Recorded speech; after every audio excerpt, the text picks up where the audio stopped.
तेबे आसंता 24 घंटा मध्य अर्थात सेप्टेम्बर मास 25 तारिख गुरुवार संध्या सुधा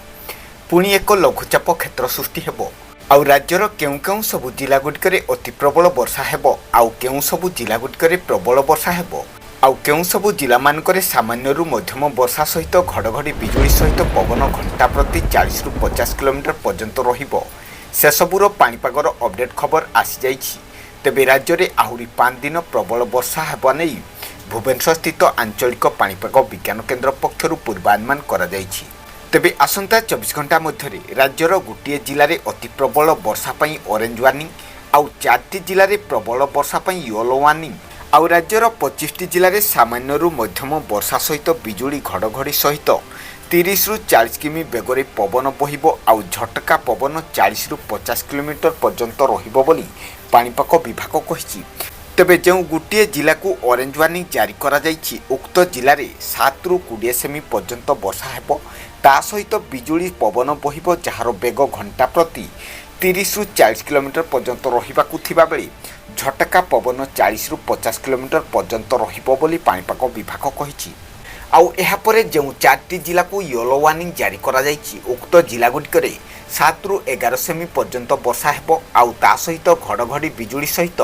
घंटा प्रति 30 रु 40 किमी पवन बहिबो, आउ झटका पवन 40 रु 50 किमी पर्यंत रहिबो बोली कहिछि पाणीपाग विभाग। आउ बाकी रहितिबा 25टी जिल्ला रे सामान्य रु मध्यम वर्षा सहित बिजुली घड़घड़ी सहित पवन बहिबो,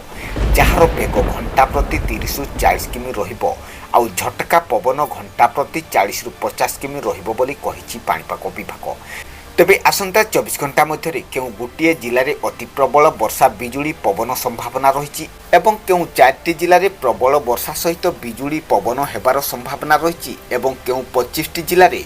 सामान्यरू मध्यम वर्षा सहित पवन बहिबो, जार बेग घंटा प्रति 40 रु 50 किमी रहिबो बोली पाणीपाग विभाग कहिछि। से सबुर संपूर्ण विवरणी जानिबा पई भिडियो को शेष पर्यंत देखंतु। आउ ता पूर्वरु आम ओजीएन ओडिया चैनल को नुआ करी आस्तिले एबे ही आम ओजीएन ओडिया चैनल को सब्सक्राइब कर दियंतु, आ पाखर थिबा ऑल बेल आइकन को दबाई दियंतु।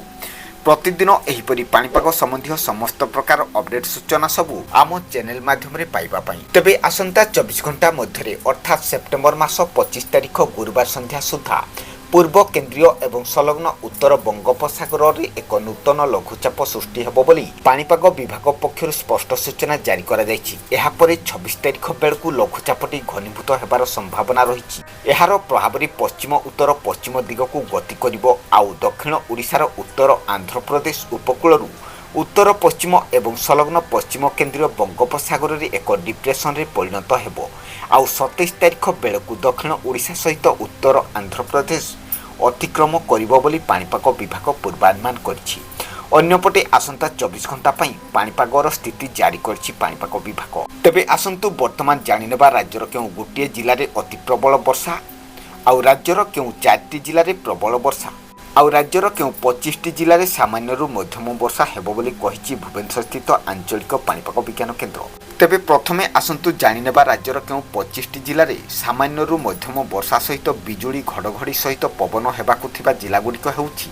बालेश्वर, भद्रक, केन्द्रापड़ा, जाजपुर, कटक, जगतसिंहपुर, खोर्धा, पुरी, नयागढ़, गंजाम, कंधमाल, कलाहांडी, नुआपड़ा, बलांगीर, सोनपुर, बौद्ध, सम्बलपुर, बरगढ़, झारसुगुड़ा, सुंदरगढ़,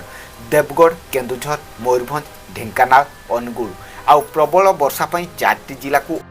जारी करा जायतिबा जिला गुड़िक हेउछि नवरंगपुर, रायगड़ा, कोरापुट, गजपति, आउ गोटे जिले में अति प्रबल वर्षा पई ऑरेंज वार्निंग जारी करा जायतिबा जिलाटी हेउछि मालकानगिरी जिले में अति प्रबल वर्षा पई ऑरेंज वार्निंग जारी करछि पाणीपाग विभाग।